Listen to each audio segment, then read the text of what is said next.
ni biro bedo kilose. Okay, erokamano japuonj Winnie.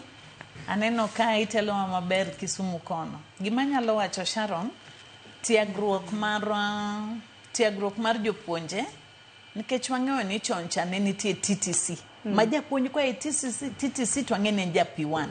To sani puonj masani jopuonje mabiro e junior gin jopuonje moa university direct. Magisomo tiegruok nende university.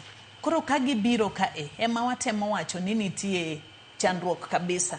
Nikech onge line, onge setup maber moketi ni magi koro jo JS. Monge ni jopuonje moa university direct dhi migao mar junior secondary. Iyudo ka japuonjo university to nigi japuonj mar P1 manotieko mane level mar form 4 to dhi P1 2 years. Kore iye kae awagombo mana serikal okete training obed mang'eny. And then kaka somo manyien manobiro mar CBE ni nobiro.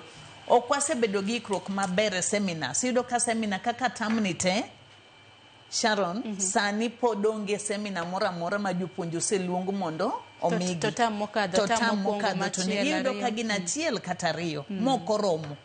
Mana kaka jopuonjwa bende inyalo puonji dichiel to gigo okang' donji dichiel no te. Dwaro mondo wabed gi continuous training e migape kaka onego wapuonj jogi kamora ma skunde nitie Kenya mangima. Obed continuous, kik obed one stop. Ni ji noromo dwe mar 3 kendo romo moro dhi bedo dwe mar 5. To training makamagi na seminars gi itayo gi jomage samoro. Seminars gi kisana sana wa itayo nwagi gi jo telo mege education e sub county ka sub county. Iyudo kaka Ananjiru koro ng'at matelo nwa e magen sub county director of education ema timogi.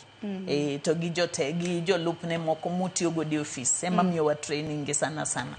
Madhi e yore mega assessment koro omigi migepe mopogre.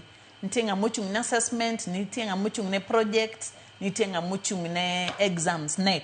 Koro ka wadhi kuro tiyudo ka gibet ma ofisa mar NEC, ma ofisa mar assessment curriculum, mayo jatelo maduong'.